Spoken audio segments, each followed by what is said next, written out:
नमस्कार, मैं डॉक्टर श्रद्धा वशिष्ठ आपका हमारे YouTube चैनल सबकी शिक्षा में बेहद स्वागत करती हूँ।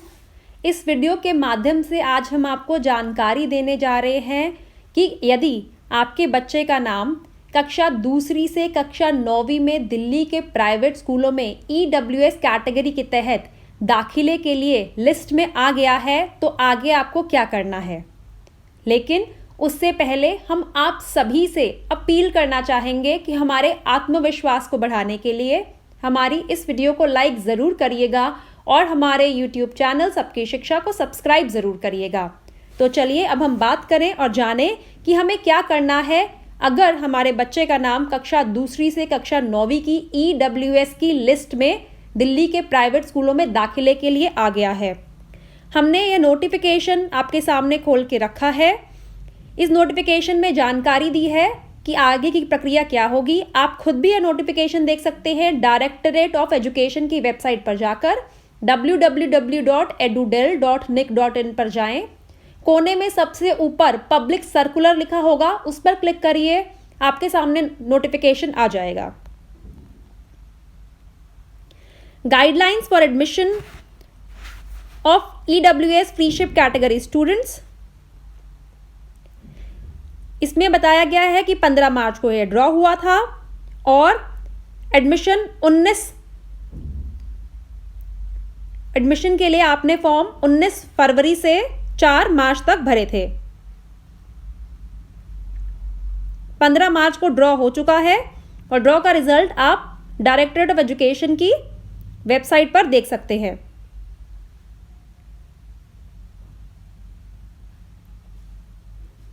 इसमें यह कहा गया है कि कक्षा 9वीं में जितने भी बच्चों का सिलेक्शन हुआ है वह दुगनी सीट्स का सिलेक्शन हुआ है। फाइनल जो होगा फैसला वह स्कूल की प्रिंसिपल लेगी। मतलब कि अगर कक्षा 9वीं में 100 सीट थी और 100 सीट पे बच्चों का एडमिशन चाहिए था तो 200 सीट्स पे बच्चों का सिलेक्शन हुआ है, यानी 200 बच्चों का सिलेक्शन हुआ है और उन 200 बच्चों में से 100 बच्चे स्कूल की प्रिंसिपल सिलेक्ट करेंगी। जिन जिन बच्चों का नाम लिस्ट में आया है 24 घंटे के अंदर उनके रजिस्टर्ड मोबाइल पर स्कूल से SMS आ गया होगा।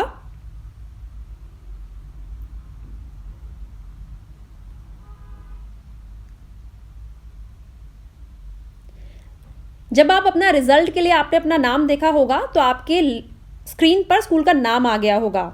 जिन लोगों के स्क्रीन पर यह आया कि it is regretted that you have not been selected in the draw of lots, इसका मतलब है आपका सिलेक्शन नहीं हुआ। और जिन लोगों के स्क्रीन पर आया नो रिकॉर्ड फाउंड, इसका मतलब है कि उन लोगों ने या फिर तो रजिस्ट्रेशन नंबर गलत डाला है या फिर डेट ऑफ बर्थ गलत डाला है। हम आपको कहना चाहेंगे कि 1 अप्रैल तक ही, मतलब 1 अप्रैल भी हम नहीं बोलेंगे, हम कहेंगे कि 31 मार्च तक आप एडमिशन करवा पाएंगे। और एडमिशन के लिए आपको ऑनलाइन फॉर्म जो आपने भरा है वह लेके आना होगा, उसका प्रिंट आउट, बच्चे की 2 फोटो लानी होंगी, passport size photo, self attested photo copy लानी होगी बच्चे के डेट ऑफ बर्थ की, सेल्फ अटेस्टेड फोटो कॉपी लानी होगी रेजिडेंस प्रूफ की, सेल्फ अटेस्टेड फोटो कॉपी लानी होगी EWS कैटेगरी की। आप स्कूल जाके ये लेके जाएंगे, स्कूल लेके जाएंगे ये, और स्कूल आवर्स के ड्यूरिंग, यानी स्कूल का जो समय है उसी के ड्यूरिंग जाएंगे। हम आपको यह भी कहेंगे कि आप ओरिजिनल डॉक्यूमेंट्स अपने साथ ही रखिएगा।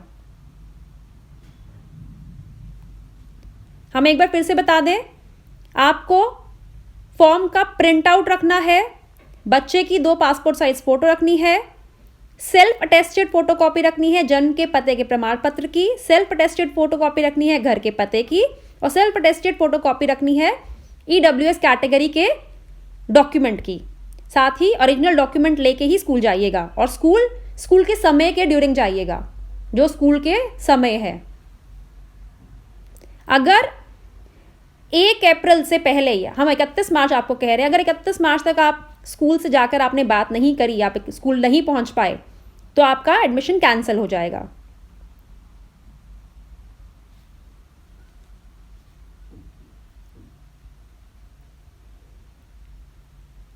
साथ ही साथ डायरेक्टरेट ऑफ एजुकेशन ने स्कूल्स को कुछ चीज़ों के लिए कहा है, उनसे यह रिक्वेस्ट करी है कि वह कुछ चीज़ें माता पिता के लिए करें।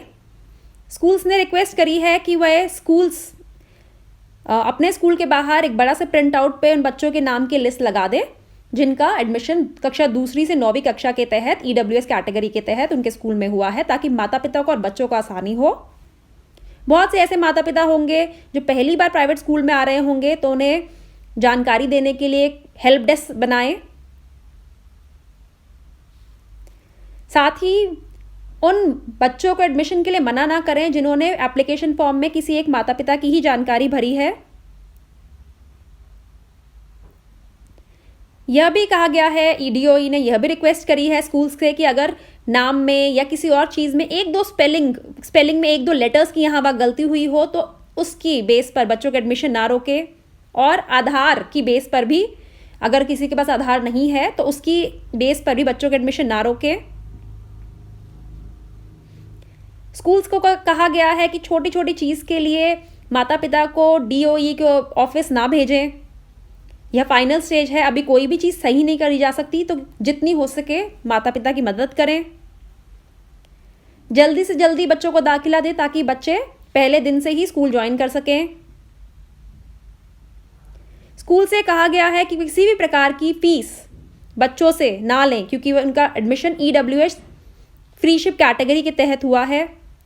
स्कूल से रिक्वेस्ट की गई है कि माता पिता के लिए थोड़े इंट्रोडक्टरी सेशन रखें ताकि उन्हें स्कूल के बारे में जानकारी हो।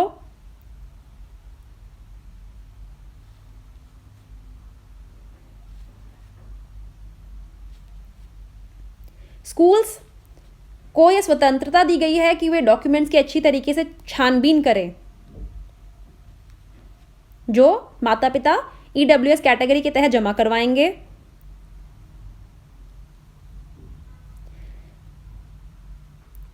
स्कूल्स को यह भी बताया गया है कि अगर माता पिता ने इनकम सर्टिफिकेट जमा करवाया है जिसमें आय 1 लाख से सालाना आय 1 लाख से कम है, तो चाहे वह माता के नाम का है, पिता के नाम का है, और वह एक्सपायरी डेट उसकी नहीं आई है, तो उसे वैलिड डॉक्यूमेंट माने। स्कूल से यह भी कहा गया है कि जो माता पिता EWS कैटेगरी का सर्टिफिकेट जमा करवा रहे हैं तो उनसे BPL आय या फूड सिक्योरिटी कार्ड ना मांगे। साथ ही स्कूल किसी भी प्रकार से माता पिता को गेजेटेड ऑफिसर से फॉर्म को अटेस्ट करवाने के लिए जोर ना डालें। Self attested document school accept करे।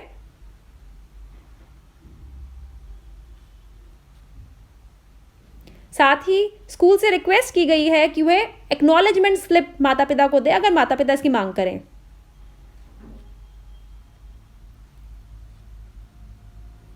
माता पिता को इन्फॉर्म करने के लिए स्कूल उन्हें मैसेज ज़रूर भेजे ताकि उन्हें स्कूल की तरफ से मैसेज आए कि आपके बच्चे का सिलेक्शन हो गया है। दूरी, स्कूल से घर बहुत दूर है, इसलिए इस बेस पर स्कूल वाले बच्चों को एडमिशन देने से मना ना करें। हर बच्चे को जिस स्कूल में एडमिशन हुआ वहाँ एक सीरियल नंबर दिया गया है, सीरियल नंबर DOE द्वारा दिया गया है, उसी के अकॉर्डिंग स्कूल में एडमिशन होगा। देखिए ये पॉइंट बहुत ही इम्पॉर्टेंट है जानने के लिए कि जो सीरियल नंबर है उसी के अकॉर्डिंग एडमिशन होगा।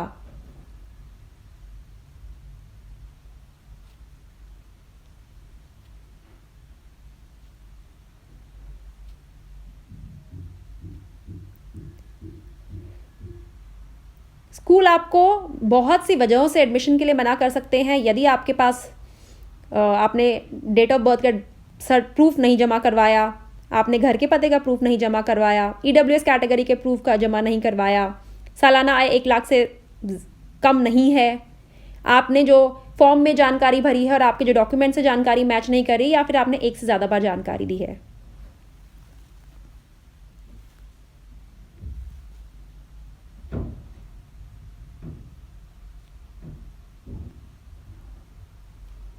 इसके अलावा बहुत सी और जानकारी भी इस नोटिफिकेशन में दी है कि अगर बच्चों के जो डॉक्यूमेंट, जो कागजात माता पिता जमा करवा रहे हैं, अगर वह गलत पाए गए तो बच्चों का एडमिशन कैंसिल हो सकता है, माता पिता के विरुद्ध कार्रवाई भी हो सकती है।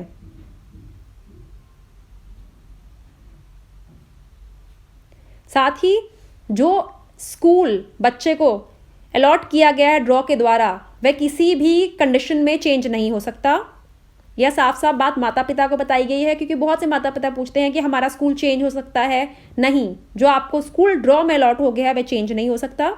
डीओई ने अपना हेल्पलाइन नंबर भी लिखा है, हेल्पलाइन नंबर मैं बताना चाहूँगी 8800355192, 8800355192 पहला नंबर है, और दूसरा है 9818154069, 9818154069। सुबह के 10 बजे से शाम के 5 बजे तक आप यहाँ फ़ोन कर सकते हैं, जानकारी ले सकते हैं, कोई कन्फ्यूजन है पूछ सकते हैं, और कंप्लेंट भी रजिस्टर करवा सकते हैं, लेकिन सोमवार से शुक्रवार सुबह 10 से शाम के 5 बजे तक ही। साथ ही यह भी कहा गया है कि अगर किसी प्रकार की कंफ्यूजन है माता पिता को स्कूल को, तो वो उस एरिया के डेप्यूटी डायरेक्टर ऑफ एजुकेशन से मिल सकते हैं। डेप्यूटी डायरेक्टर ऑफ एजुकेशन को भी रिक्वेस्ट की गई है कि जो लोग उनके पास EWS फ्रीशिप कैटेगरी के तहत बात करने आते हैं तो वे आराम से उनकी बात सुने और उनकी मदद करने की कोशिश करें।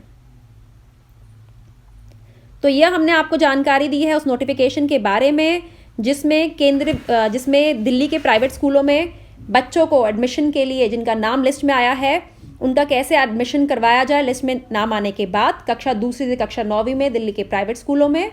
और यदि आपको कोई भी कन्फ्यूजन है तो आप डायरेक्टरेट ऑफ एजुकेशन के हेल्पलाइन नंबर पर कॉल कर सकते हैं, और हम उम्मीद करते हैं कि आपके बच्चों का एडमिशन बहुत आसानी से हो। अब मुझे डॉक्टर श्रद्धा वशिष्ठ को इजाज़त दीजिए। धन्यवाद।